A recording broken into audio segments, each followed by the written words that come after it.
प्रोस्टेटची गोळी चालू आहे. हाँ मग हे जर असं सेवन केलं तर ते इनेमा वगैरे असं केलं तर ते गोळी चालू ठेवावं लागेल का आयुर्वेदिक? हाँ बैठ जाओ, आप बताएंगे आगे। इनको है ना ये जो है ना प्रोस्टेट का एक प्रॉब्लम है, और जो खून है ना वो गाढ़ा बनता है, वो पतला करने के लिए गोली लेते हैं, उसके लिए सोल्यूशन बताओ। जो भी तकलीफ है वो प्रोस्टेट में है या फिर हार्ट में है या कोलेस्ट्रॉल है, सभी चीज में कॉमन एक चीज है, जो आंतों में पड़ा हुआ पका हुआ भोजन का कचरा है वो नीचे चला जाता है तो प्रोस्टेट कहलाता है, हार्ट के बीच में आ जाता है तो हार्ट ब्लॉकेज कहलाता है। मूल चीज एक ही है, कचरा। शुरुआत के 12-15 दिन उनको अगर वो गोली इस्तेमाल करनी है करें, लेकिन कॉन्शियस रहेंगे, डाइट के ऊपर और सिस्टम के प्रति पूरे निष्ठावान रहेंगे तो खून पतला करने की कोई दवाई की हमें आवश्यकता नहीं पड़ेगी। मेडिसिन फ्री वर्ल्ड है, बिना दवाइयों की दुनिया में आप सभी ब्राह्मण आत्माओं का स्वागत है। तो दवाइयाँ बहुत हो चुका, इनफ इज इनफ। अभी दवाइयों की तरफ नहीं रुख मोड़ना है, इमरजेंसी में 1-2 दिन 5 दिन अपना काम चला लिया। एक प्रश्न ऐसा आया है कि ये एनडीएस करने से वजन कम होता है, कोई बोलते हैं बुजुर्ग दिख रहे हैं और पतले दिख रहे हैं, कपड़े ढीले हो रहे हैं, तो उसके लिए सॉल्यूशन बताओ।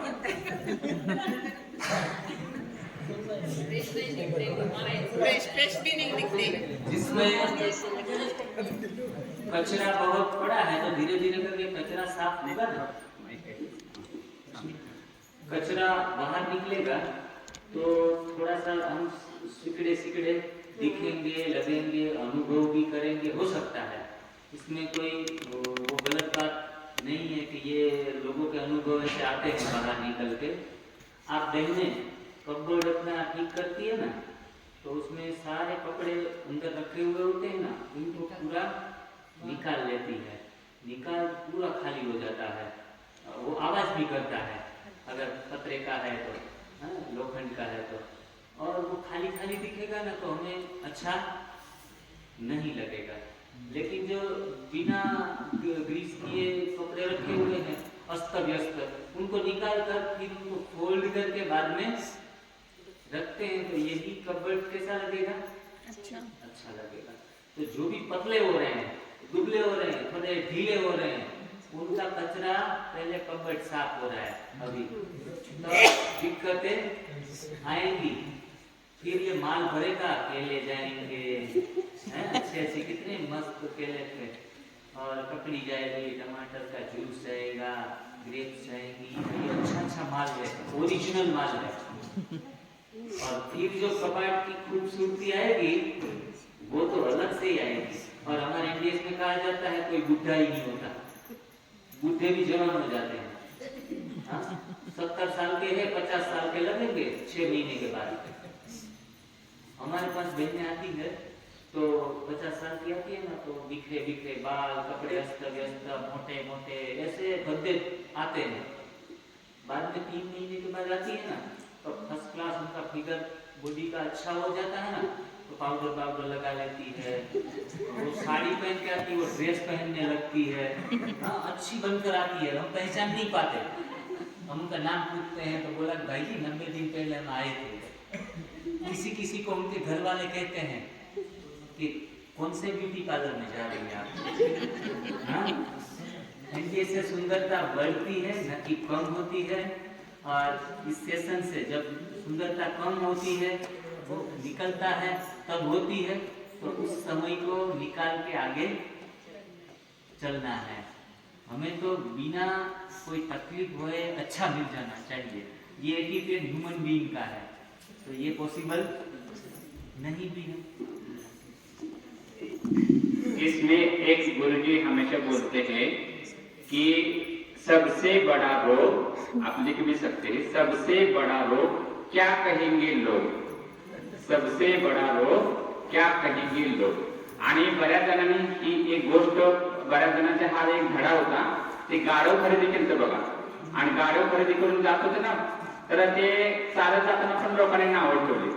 त्याच्यानंतर वडिलांना बसवले, नावं ठेवले, पोरग्याला बसवले, नावं ठेवली, दोघं पण बसवले, नावं ठेवली. शेवटी तिने गाडवच काय केले. तसं आपण काहीही करा, आज सुटकोटा वागा तरी पण लोक नावं ठेवणार, साधं राहा तरी पण लोक नाव ठेवणार. आपल्याला कसं राहायचंय, काय करायचंय, आपली तब्येत कशी ठेवायची आहे, नाही तर मग दवाखान्याला घालवा. आलं लक्षात, ते आपण ठरवायचं आहे. नाहीतर लोकांच्या आपण डोक्यावर, पाठीवर, मांडीवर हात ठेवू शकते, मुखावर कोणाच्या हात ठेवू शकत नाही. म्हणून हे वाक्य तुम्ही बुद्धीमध्ये ठेवा, सबसे बडा रोग क्या कहेंगे लोग. आणि आपण बऱ्याच गोष्टी घरात बाहेर पडताना दुनियाला कसं दिसेल हे बघत असतोय. दुनिया कसं बघणार, मला कुठल्या ड्रेसमध्ये आहे, काय, हेच जास्त विचार करत असते. पाठीमागचा एक प्रश्न आहे, विचारतात तिथं तुम्हाला तिथं माहित आहे, असं ते घ्या का, असं ते बघा, गोळ्या पण होती त्याने, इन्शुरन्स पण होतं. मी आता 1.5 महिने झाले की करतोय कोर्स. तर डॉक्टरांनी गोळ्या बंद केली आणि इन्शुरन्स तर आहे चालू अजून.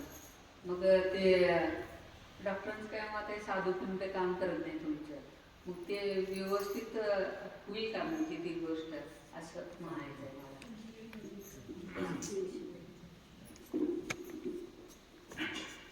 यहाँ करते थे, अच्छा भी था, इनका चल रहा था ठीक तरह से, लेकिन उन्होंने घर जाकर क्या चेंज किया वो मालूम नहीं. लेकिन अभी डॉक्टर क्या बोलते हैं, इनका जो स्वादुपिंड है वो ठीक तरह से नहीं काम कर रहा है. इंश्योरेंस तो इनको यहाँ भी एक डिब्बा लेके आते थे हार्वेस्ट सेंटर में वो, लेकिन अभी उनको इंश्योरेंस चालू है, क्या करना चाहिए वो बताओ.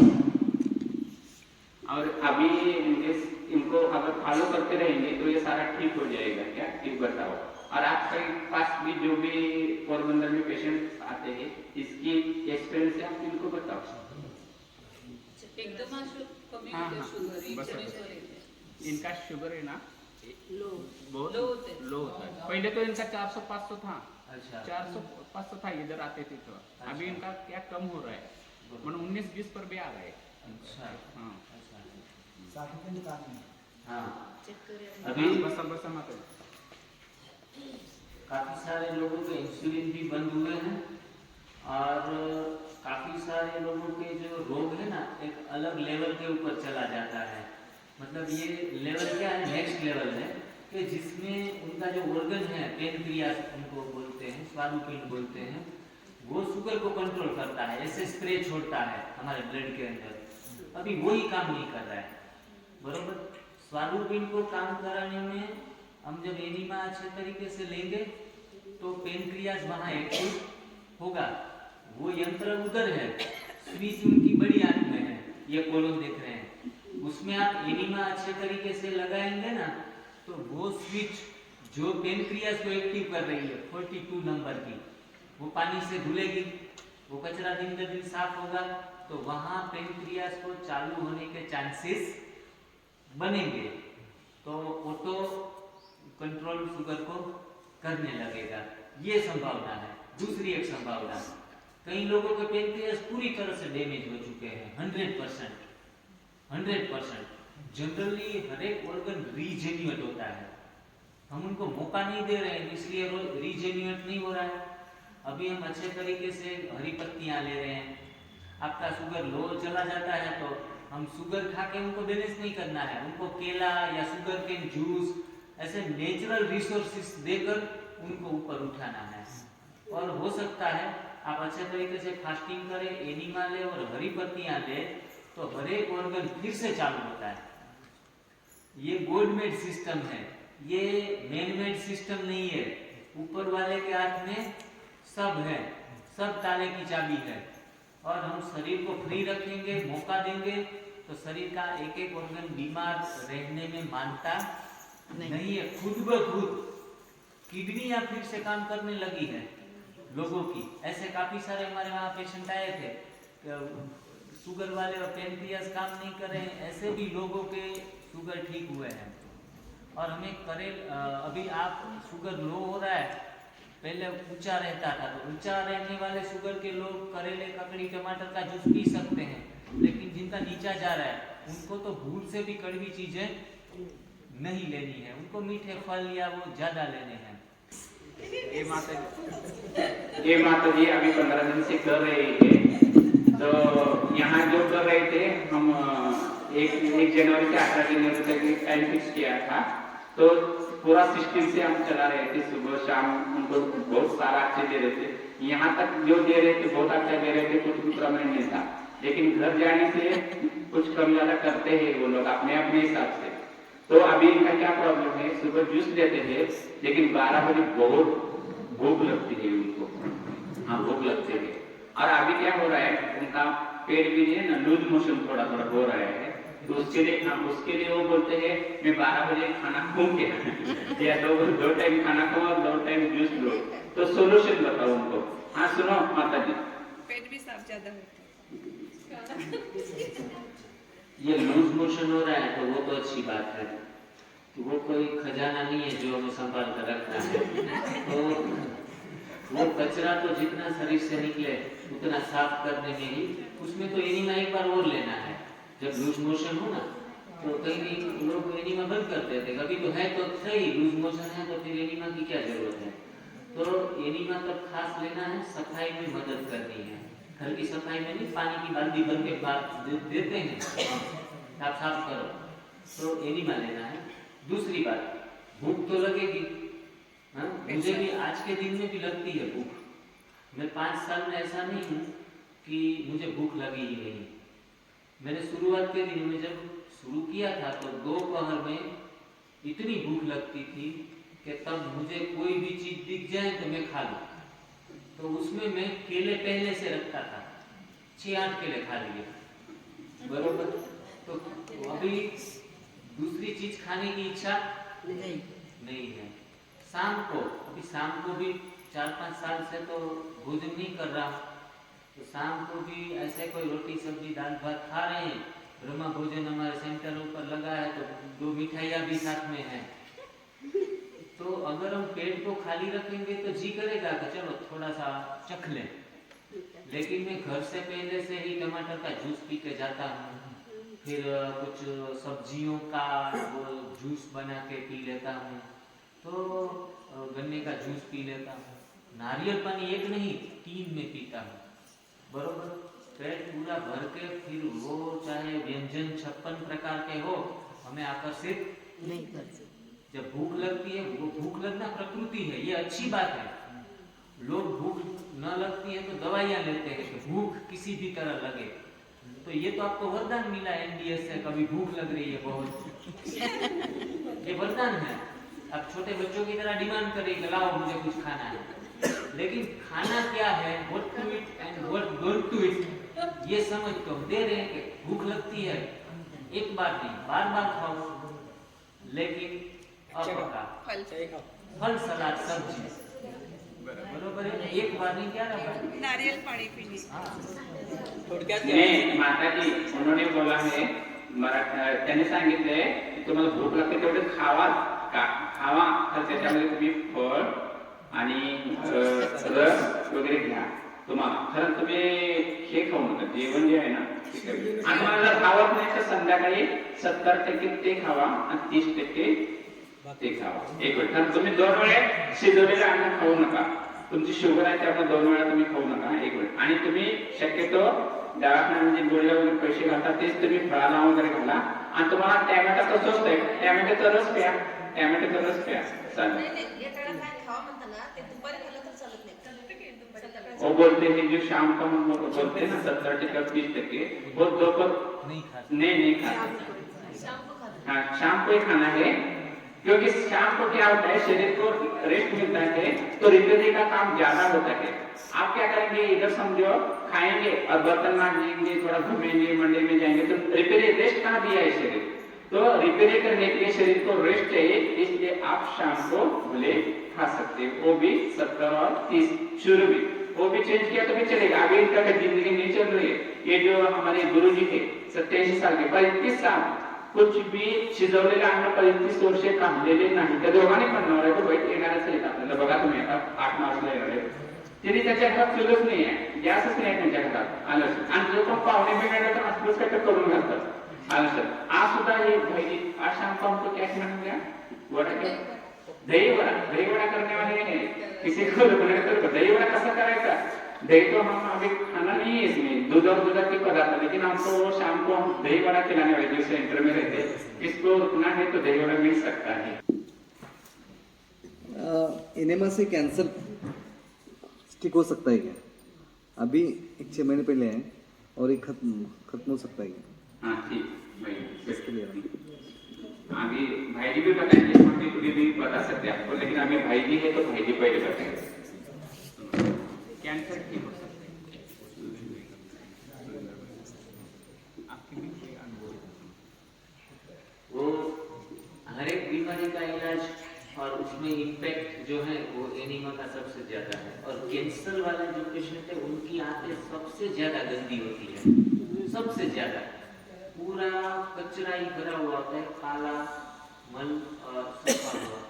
तो ये कचरा जब निकल जाता है तो इम्यूनिटी बढ़ जाती है। कैंसर के सेल कैंसर वालों में तो है, हमें भी है, हमें थोड़े नहीं है ऐसे। यहाँ बैठी है माता जी तो उनके कैंसर के सेल हैं अंदर, लेकिन उनका जो सामने लड़ने वाली ताकत है ना वो इनसे बड़ी है। तो आंतों में से कचरा निकलेगा तो वो ताकत थोड़ी बढ़ेगी और अच्छे जूसेस डालेंगे शरीर के पोषण के लिए, तो अपने आप ऐसे हजारों केसेस कैंसर में भी ठीक हुए हैं। सुरेश भाई करके हैं हिमाचल में, तो उनको 11 जगहों पर गांठ हो चुकी थी, 10 से 11 जगहों पर ट्यूमर ब्रेन में, इधर उधर बचने वाले ही नहीं थे। तो बोल रहे थे कि अब दवाई पीकर मैं सुसाइड कर लूं। तब चौहान साहब ने उनको बोला एक काम करो, मरने वाले तो पक्का नहीं है, एक काम करो भूखे मरो। तो ये मंत्र उन्होंने पकड़ लिया, कभी मरना है तो भूखे मरना है, फिर कभी नहीं मरेगा। और 11 दिन तक न खाया न पिया कुछ, सिर्फ एनीमा लेते रहे। उनको तो खटिया से वो भी खड़े नहीं हो पा रहे थे, लेते लेते उधर ही रूम में ही कचरा साफ किया पूरा बदन का। और लगभग 6 महीने 8 महीने तक वो सिर्फ और सिर्फ एक ग्रीन जूस, ज्यादा से ज्यादा कुछ नारियल पानी पी लिया, दूसरी कोई भी चीज नहीं। इतने छोटे घंटे में एक दिन निर्जला, एक दिन कुछ ग्रीन जूस पी लिया, एक दिन निर्जला, एक दिन ग्रीन जूस पी लिया। ऐसे 6 महीने 7 महीने रहे। 11-12 जगह जहां भी ट्यूमर थी सारी की सारी कर गई। आज एनडीएस में पूरा वो कैंसर पकड़े हो गया। और आज हिमाचल में जो आश्रम बना है एनडीएस का, वहाँ लोगों को मुफ्त में वहाँ रहने की सुविधा है, वहाँ कुछ जूस वगैरह जो भी दिखता है उनका कोई खर्चा देना नहीं पड़ता। पूरे वर्ल्ड से वहाँ लोग आ रहे हैं। और हम वहाँ पोरबंदर में ऐसा कुछ हेल्थ सेंटर बनाना चाहते हैं जहाँ लोग कहाँ से भी, पूरे भारत से, भारत के बाहर से लोग आ सके और वहाँ ठहर सके, बिना पैसों के आराम से रह सके और खाने पीने की सुविधा उनकी रहे। अपने हिसाब से कोई कंट्रीब्यूशन वहाँ दे तो अलाउ है। तो इस तरीके से एवरीथिंग इज पॉसिबल। अभी ये जो कैंसर का सब्जेक्ट निकला है उसमें कैंसर के पेशेंट के लिए कुछ, जैसे आपने घुटने के लिए बताया कि दाल और दाल की जो भी चीजें है या अनाज है वो खाना नहीं है, ऐसे कुछ और कैंसर के पेशेंट के लिए कुछ खाने में कुछ चेंज करना है वो थोड़ा बता। खास करके लोग ऐसा समझते हैं कि कोई निश्चित प्रकार की पत्तियां कैंसर को दूर करने में मदद करती है। मैं स्पष्ट रूप से और बीवी चौहान सर के जो प्रिंसिपल है उनके ऊपर ज्यादा फोकस करता हूँ। और उनका ये कहना है कि खाने से ना कोई रोग ठीक हुए हैं न होंगे। अगर हम बस ये फास्टिंग कर रहे हैं और सुबह एनीमा ले रहे हैं और जो भी अवेलेबल पत्तियां हैं, यहाँ मैंने एक पत्ती का टेस्ट किया, भाई जी ने करवाया, वो पत्ती मैंने लाइफ में टेस्ट नहीं की, इतनी बढ़िया पत्ती थी। और वो मिंट फ्रेश जो आते हैं ना, तो उनका फ्लेवर ऐसा लगा मुझे कि पहले 15-20 साल पहले मैंने ये मिंट फ्लेवर चॉकलेट्स या कोई चिंगम जैसा आता था तो वो खाया था, वही सेम टेस्ट, बढ़िया से बढ़िया।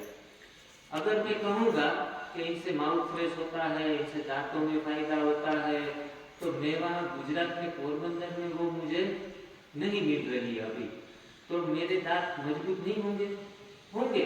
वहाँ मुझे अमरूद मिल रहा है, उनकी पत्तियां मैंने खा ली, पालक की तो मिल ही रही है। कोई भी पत्ती खाने से हमको सब फायदे मिलेंगे। नेचुरोपैथी और आयुर्वेद में पर्टिकुलर एक एक चीज एक एक रोग के साथ जोड़ी गई है, लेकिन हमने इतने सारे 5-6 लाख पेशेंटों में परिणाम लिए हैं।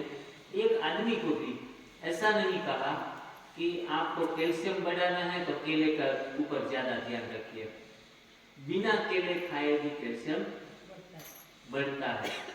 मजे की बात ये कहूँ कि आपके इंटरनल ऑर्गन में लीवर नाम से एक ऑर्गन है, नाम सुना होगा, लीवर 200 प्रकार के न्यूट्रिशन विटामिन बनाता है, वो फैक्ट्री है।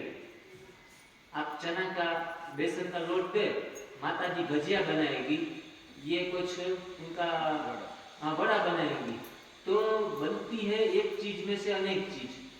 हम पत्तियां डालेंगे, शरीर को कैल्शियम की जरूरत है तो पत्तियों में से कैल्शियम बना लेगी लीवर। हमने मेडिकल वालों ने और टीचर ने हमारे दिमाग में ये घुसा दिया है कि ये चीज खाने से मैग्नीशियम मिलता है, ये चीज खाने से पोटेशियम मिलता है, ये चीज खाने से ये एच ज्यादा होता है। चीज खाने से नहीं, चीज अच्छी अपक्व कुछ भी रीजनल सीजनल ले ले आप ठीक होने वाले हैं। लेकिन एक ध्यान रखना, कोई लोग तो सिर्फ पत्तियां ही खाते रहते हैं, फल खाते ही नहीं। कोई तो 1 महीने फल ही खाते रहते हैं, ऐसा नहीं चलेगा। हमें पत्तियां, फल, सब्जियां, पानी, चारों की मात्रा अच्छे तरीके से शरीर में डालनी है। उनको बैलेंस डाइट कहा जाता है। अगर बैलेंस डाइट नहीं लेंगे तो हो सकता है कि एनडीएस करते करते B12 की कमी आ गई, एनडीएस करते करते B3 की कमी आ गई, ऐसे भी होते हैं, बहुत दुबले हो जाते हैं। बैलेंस डाइट नहीं है तो ये सामना करना पड़ेगा। तो ज्यादा नहीं तो थोड़ा भी फल भी लिया करो, सब्जियां भी लिया करो और पत्तियां भी। ये 3 चीजें आपके खुराक में जानी चाहिए। और प्यास लगे तब पानी पीना। पानी कितना पीना है? पानी कितना पीना है वो सवाल हर एक सेमिनार में रहता है। खाना कितना खाना है वो भी रहता है। तो खाने में कोई वजन के तोल मोल के खाना पीना नहीं है। वो सब मेडिकल में डॉक्टर लोगों ने हमें दिमाग में घुसा दिया कि 2 लीटर तो पीना ही पीना है, 4 लीटर पीना ही पीना है, इतना ग्राम ग्रेप्स तो खानी ही है। कोई तो वजन करके खिलाते हैं। तो ऐसी कुछ चीज नहीं है। किसी भी प्राणी पक्षी को आप देख लो, भूख लगती है तो खाने लगते हैं, प्यास लगती है तो पीने लगते हैं। कोई ने आंसर दिया था कि सही वक्त पर खा लेना है। खाने का कोई सही वक्त तो होता ही नहीं है। भूख लगे तब सही वक्त है। 8 बज गए, चलो ब्रह्म भोजन करने के लिए बैठ जाओ। अरे खाने का कोई वक्त ही नहीं है। रात को 12 बजे भूख लगे तो उठ के भी खा लेना है। भूख लगनी जरूरी है, तब हमारे अंदर जो एंजाइम होते हैं वो उनको पूरे अच्छे तरीके से पचाते हैं और उनको खून बनता है और स्वास्थ्य अच्छा मजबूत होता है। तो ये दिमाग में से निकाल देना है।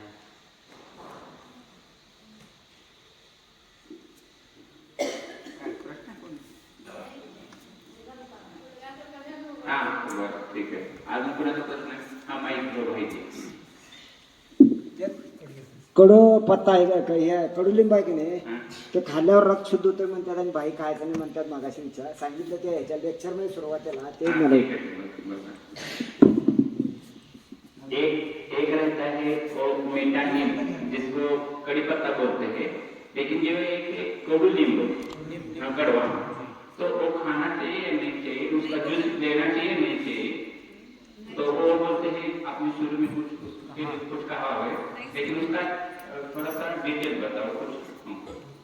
अच्छा क्वेश्चन है कि कड़वी चीजें खानी चाहिए नहीं। हम चैत्र मास आता है ना, तो कड़वी नीम की पत्ती पूरे महीने खाते हैं, क्योंकि चैत्र मास में सबसे ज्यादा वायरस और बैक्टीरिया होते हैं और इनसे बुखार आने का, बीमार पड़ने के चांसेस ज्यादा रहते हैं। अगर शरीर में कड़वी चीज डाल लेते ना तो वो एंटी वायरल है, कड़वी चीज, तो वो वायरस का अटैक होने देगी नहीं। मतलब हमें कुछ न कुछ तरीके से वो प्रोटेक्ट कर रही है। तो साल में 1 महीने नीम की पत्ती का जूस पिए, कोई हर्जा नहीं है। करेले का जूस शुगर बहुत आ रहा है तो 2 महीने या 3 महीने पी ले, कोई हर्जा नहीं है। लेकिन it's not a food supplement. 365 दिन चबाते रहे तो नुकसान होगा ही होगा। हाँ? लेकिन कई एंटीवायरल फंक्शन में इनको हम दवाइयों की तरह यूज कर सकते हैं। ज्यूस बनवायचं, राडा बनवायचा का पातळ बनवायचं? हे पातळ करून वो जूस जो बोलते हैं वो गाढ़ा बनाने का, पतला बनाने का, कैसा बनाने का? पानी का कंटेंट थोड़ा कम रखेंगे तो अच्छा रहेगा। हाँ? लेकिन कई बार सीपी सेमिनार में पालक के पत्ते कम होते हैं और आदमी ज्यादा हो जाते हैं तो पतला अच्छा रहता है। ये राडा भी अच्छा है। हमारी बहनें जो है ना वो 10 पालक की पत्तियां हैं और 15 लोग पीने वाले हैं तो पानी ज्यादा रखती है। लेकिन घर में स्पेशल बना रहे हैं तो हम पत्तियां ज्यादा रखेंगे, पानी तो बस उनका थोड़ा सा अच्छे घुल मिल जाए उतने ही ड्रॉप्स डालने हैं, तो उसमें ज्यादा कंटेंट हम बोले ज्यूस मध्ये गुळ घातलं चालतंय का? हाँ चलेगा। तसं उपवास सोडायचा है सकाळी, सुबह कम से कम 4 से 6 घंटा न कुछ खाना है न कुछ पीना। लेकिन भाई ने हमको एक बात पूछनी थी कि जो हमारे भाई बहनी है जो ब्रह्मा बाबा के ये मुरली वगैरह जो राजयोग मेडिटेशन सारा करते, वो समझो 2 बजे उठते, कोई 4 बजे उठते, तो उसी टाइम समझो 1 घूट 2 घूट पानी पिया तो चलेगा क्या? और उसके बाद समझो 4 से 10 बजे तक हमारा 6 घंटा पूरा ही होता है, तो वो चलेगा क्या? क्या नहीं चलेगा? जो लोग 2-2:30 बजे या 3 बजे उठते हैं अमृत वेले, तो सीधा 1 या 2 घूट पानी पी ले तो उससे बेहतर ये रहेगा कि 3 बजे उठने वाले को 9 बजे 6 घंटा पूरा हो जाएगा। तो बेहतर ये रहेगा कि 9 बजे पानी पिए। अगर पानी की डिमांड कर रहा है बॉडी तो उठते ही तो हमें एनिमल ले लेना है, और वो भी 1 महीना एनिमल लिया और शरीर में से पूरा एसिड निकल गया तो बाद में आपको पानी की प्यास लगना कम हो जाएगी। हम 1 बोतल भर के आए ना, उसमें आधी बोतल बची 36 घंटे में, 3 लोग थे। 1 बोतल 1 लीटर की बोतल में से आधी बोतल यहाँ जब नीचे उतरे तब खत्म की हमने। तो पानी की आवश्यकता ही नहीं रहेगी। कई बार तो हम 15-15 दिन तक पानी पीते ही नहीं है, क्योंकि पालक का जूस पी लिया, गन्ने का जूस पी लिया, तो सभी टमाटर का जूस पी लिया, नेचुरल वाटर है उसमें, अल्कलाइन वाटर, तो सबसे बड़ा फायदा करेगा। तो पानी पीने की आवश्यकता बचती नहीं है। लेकिन जब तक एसिड भरा है पानी शरीर डिमांड करेगा, तो सुबह उठते ही पानी पहले मांगेगा। एनिमा ले लो और फिर 6 घंटे तक कुछ ना लो, चलता नहीं है। और वैसे गार्गल करके भी पानी थोड़ा सा मुंह पीना वो कर सकते हैं। हाँ नहीं, 6 घंटा जो पकड़ना है वो एनिमा करने के बाद पकड़ना है क्या? हाँ, बाद में पकड़ना है। अच्छा। मतलब आप 3 बजे उठे हो, 4 बजे एनिमा किया।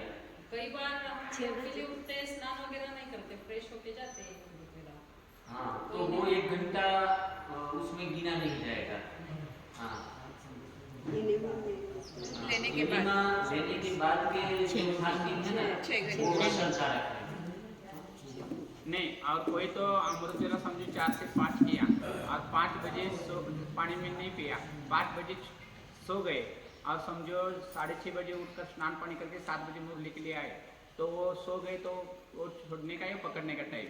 वो टाइम हम छोड़ देते हैं 2 थोड़े का घंटे बीच में। तो अच्छा ये रहता है कि 2 बजे उठो, बाबा को याद करो और नहा धोकर फिर 2:30 बजे सो जाओ, तो अपना 6 बजे तो 6 घंटा खत्म हो जाता है।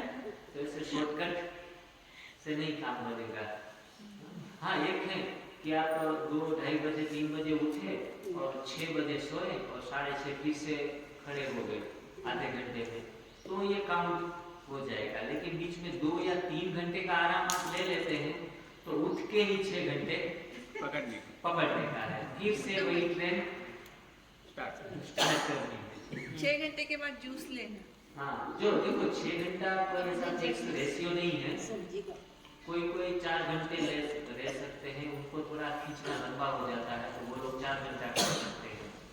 कुछ ना करे तो 3 घंटा तो कम से कम करना ही करना है। 3 घंटा कुछ खाना पीना नहीं है और 6 घंटे भी आराम से कर लेते हैं और कहते हैं कभी 2 घंटे खींच ले, मजा आता है। फास्टिंग एक बार इसका रस मिलता है ना फास्टिंग का, तो वो करने में मजा आता है। तो 8 घंटे करे तो इनसे भी बढ़िया, 10 घंटे करे तो इनसे भी बढ़िया। 10-10 घंटे आप बिना खाने पिए रहोगे ना तो काम कितना बच जाएगा, कुछ काम ही नहीं रहेगा कि यहाँ से क्या डालना है, कुछ दिमाग उसमें यूज ही नहीं करना पड़ेगा। तो सिर्फ बाबा की याद के सिवाय दूसरा काम हमारे पास नहीं रहेगा। तो उपवास की धीरे धीरे करके आदत 6 घंटे तक मतलब 7 घंटे में थोड़ा सा पानी पी लिया तो चले। हाँ, 4 घंटे के बाद भी पानी की जरूरत है और आपने ब्रेक कर दिया 6 घंटे से बदले 4 घंटे के बाद पी लिया तो इसमें कोई ऊपर नीचे नहीं होगा। ज्यादा बीमार लोगों को तो ऐसी भूल नहीं करनी है, लेकिन हम चल रहे हैं अच्छे तरीके से तो इसमें कोई बात नहीं। और दूसरी एक बात अहम ये बताना चाहूँगा साथ साथ में इस विषय से जुड़ी हुई है कि हम स्वस्थ हो गए हैं और 6-6 घंटे 8-8 घंटे का उपवास करना चाहते हैं तो कर सकते हैं। अगर नहीं करना चाहते, बार बार लोग कह रहे दुबले हो रहे हो पतले हो रहे हो, तो आप सुबह से उठ के नहा धो के बाबा को याद करके और अच्छी सी कच्ची भेल बना ली, 2 डिश खा ली, तो जूस पी लिया 2-3 ग्लास, तो ये सब कुछ कर सकेंगे। हाँ, सुबह दोपहर शाम 3 टाइम कच्चा खा सकेंगे तो थोड़ी सी बॉडी भी दिखनी चाहिए ना।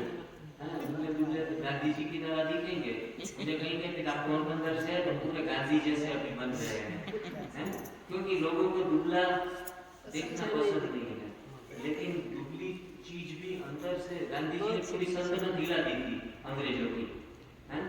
एनर्जी अलग चीज है और शरीर अलग है, तो शरीर के भान से तो ऊपर उठना ही पड़ेगा कि कोई हमें दुबला कहे कोई हमें मोटा कहे। ऐसी बातों में आ जाएंगे तो भाई जी ने कहा सबसे बड़ा रोग क्या कहेंगे लोग,